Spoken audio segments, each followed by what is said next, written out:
Hello and welcome to another video aiming to get you the top grades. This one of course comes just before the exam, so I can afford to make a prediction even if it's wrong because you've already done your revision and this is just the top up. Now, Animal Farm is possibly the easiest question to predict, and the reason for that is there are only ever two questions that they ask. I'm going to try and show that to you. And I'll illustrate it best with the first specimen paper that came out in 2014. How does Orwell use the character of Napoleon to explore ideas about power and control in Animal Farm? So the first thing I'm going to say to you is, whichever character gets named, really the question is the same. It's about power and control. And that therefore is about leadership. So any character is always linked to power and control, no matter what the wording of the question, and I'll try and show you that. So if you revise that theme, you'll be able to answer any character question. All animals are equal, but some are more equal than others. How far is this idea important in Animal Farm? So this is the second question. It's about equality. And whatever the question is when it comes to the themes, really it's always going to come down to this idea of equality. Knowing what you want to write about Orwell's view of whether we can ever be equal or not will help you answer those questions. So the easy answer is those are the two questions you're going to get no matter what they are. Let's see how that played out in 2015. In Animal Farm, Boxer says, "I must work harder." How does Orwell explore attitudes towards work in Animal Farm? Well, this is a really rogue question, and you'd look at that and think, Christ, I don't know, like, well, how does he talk about work? Napoleon makes Boxer work really hard, Boxer gets killed at the end, work's not good for you, I don't know. However, if you think, well, actually, no, this is a question about equality, so people don't get what they deserve from their work. They get unequal levels of work and unequal remuneration, and this causes the revolution in the first place. Oh, right, okay. So this is actually an equality question in disguise. Or you might say, no, Mr. Salles has told me it's equality or power and control and leadership. I can't see what work's got to do with equality, but I'll look at it as power and control. So the attitude to work is you will be able to control your destiny and your place in society through harder work. That's the myth put forward in the novel, but actually what we find is that's not true. You're not in control of your destiny. Others are in control of you, no matter how hard you work. So whichever way you interpret work, it's either going to be about power and control, or it's going to be about equality. See, this method works. Who do you think is the most powerful character in Animal Farm? Well, that's really this question expressed in different words, isn't it? Although you've got a chance to disagree, you can say it's Squealer or, whatever you want. But it's really the same question about if you revise power and control, you'll be able to answer that one. Let's look at the third specimen paper. How does Orwell present the importance of the human characters on the farm? Well, you can decide that any way you want, can't you? So I can do that as a power and control question. Or I can do it as an inequality question. It's up to you, really, because you decide what the importance is. So let's say he creates these characters in order to show that their control is evil and corrupting and ultimately still controls the animals on the farm because they become as human as the humans. So easy. So you might look at that and think, oh God, human characters, I'm in trouble here. Actually, no, because you can write about the effect on the animals from the humans. It causes the revolution and it also leads to the failure of the revolution. The other possibility is, how does Orwell present ideas about inequality in Animal Farm? I told you that comes up every time. So revise inequality. Let's see, though, what happened in the actual questions. 2017, the first year that this exam was sat. Orwell creates a shocking and unexpected ending to Animal Farm. How far do you agree with this statement? Well, this is awesome.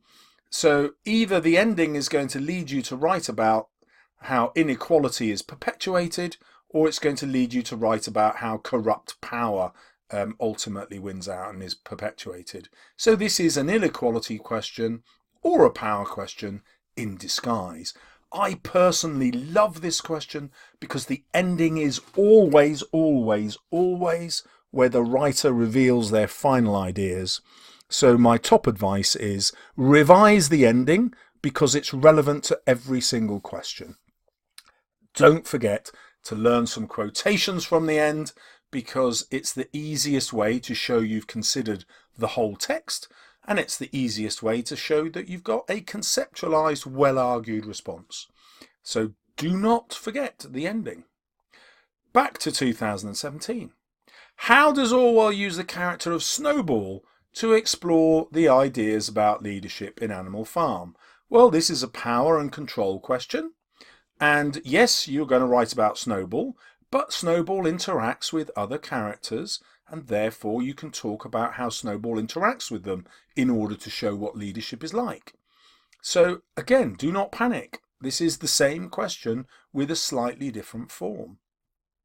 Let's now go to 2018.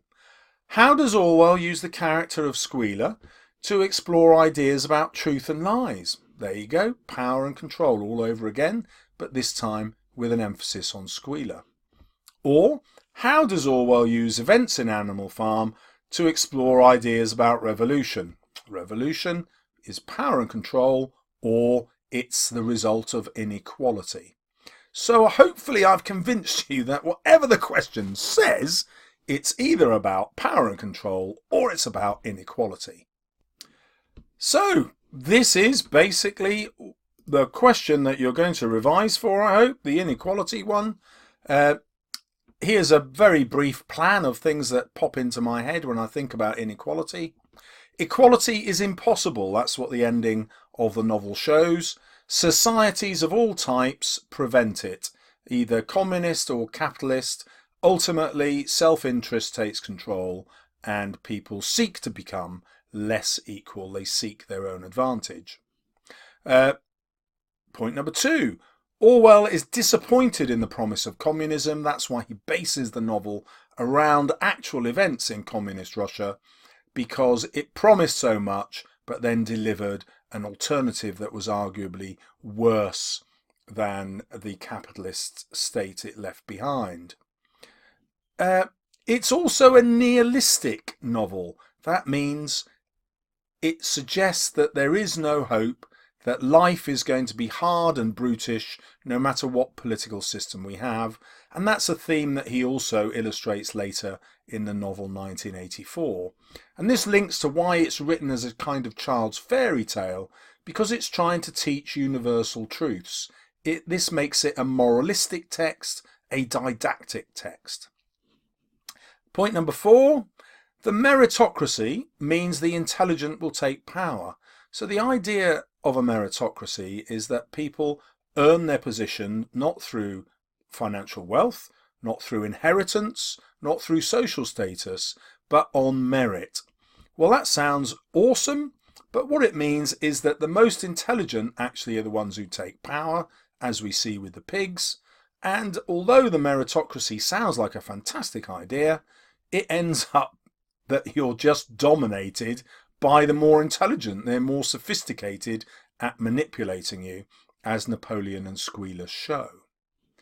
Number 5, anything can be justified with an intelligent enough argument, and you can see that in the way that Napoleon operates and Squealer operates in the novel.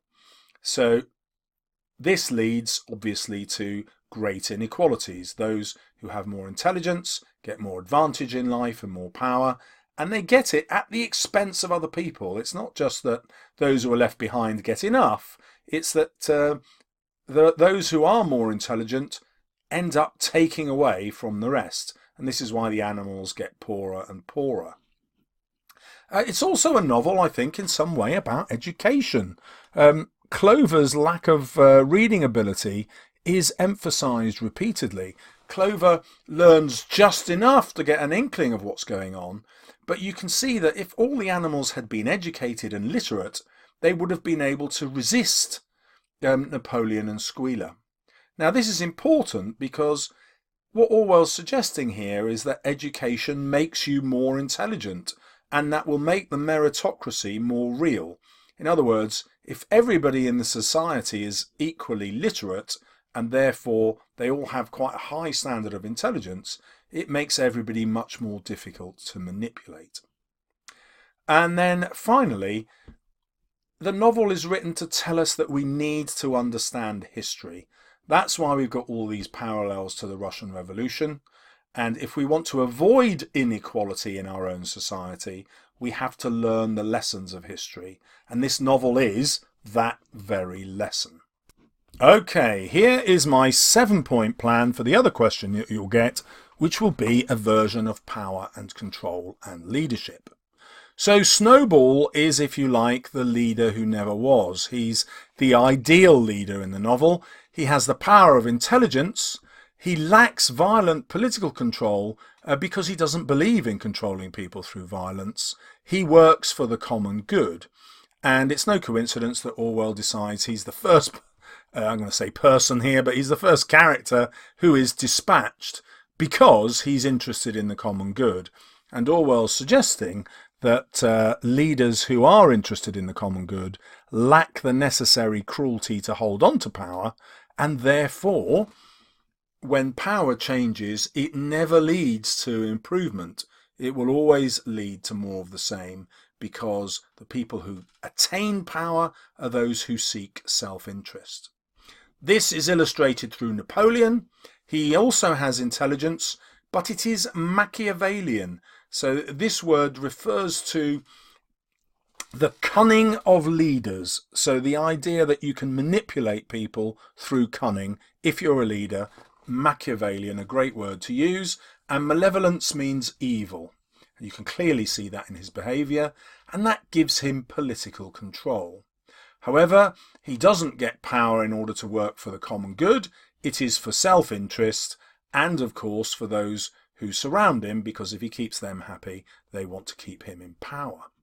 Squealer too has intelligence and Machiavellian malevolence and works for self-interest, but he doesn't have the attraction towards violence and ruthlessness that Napoleon has. So again, Orwell is suggesting that this propensity to violence is necessary to make people into rulers, and that's the very quality that means they would be terrible rulers. Boxer has power, but he gives up control to others without thinking.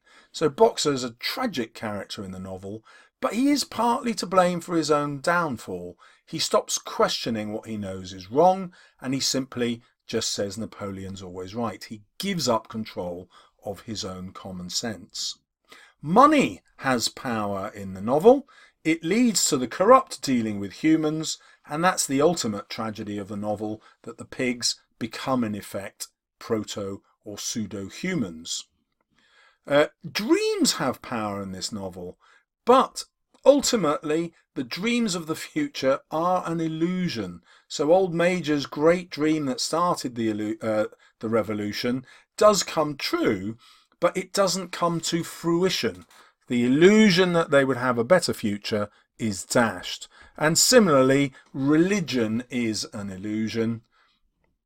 It allows you to put up with all sorts of hardship now in the hope that there will be a better future. And then number 7, words have power. We can see that in the Song of Beasts of England that wakes them up and inspires them towards revolution. It gives them hope. But words also have the power to rewrite the past, as we see with the changing of the commandments, and they're used to corrupt ideals, as we see with 4 legs good, 2 legs bad, becoming 4 legs good, 2 legs better. Slogans are used to avoid thought, as I've just described, and also as I've shown with the way that Boxer behaves. So perhaps ultimately the novel shows that whoever has power and control will use it to abuse those that they lead, but also those who are led are partly responsible for allowing that power and control to be exerted over them. And it's up to you to decide how much the animals should put up with that rule in fear of the violence of the dogs, and how much they should take responsibility and exert their own power and control in overthrowing their rulers. And this will be your way of saying what kind of political system Orwell thinks we should have. Should it be a meritocracy or not? And is he ultimately just nihilistic, believing that we will never triumph, we will always be oppressed by the people we elect to lead us? So get note-taking, get revising, good luck in the exam. See you soon on my channel.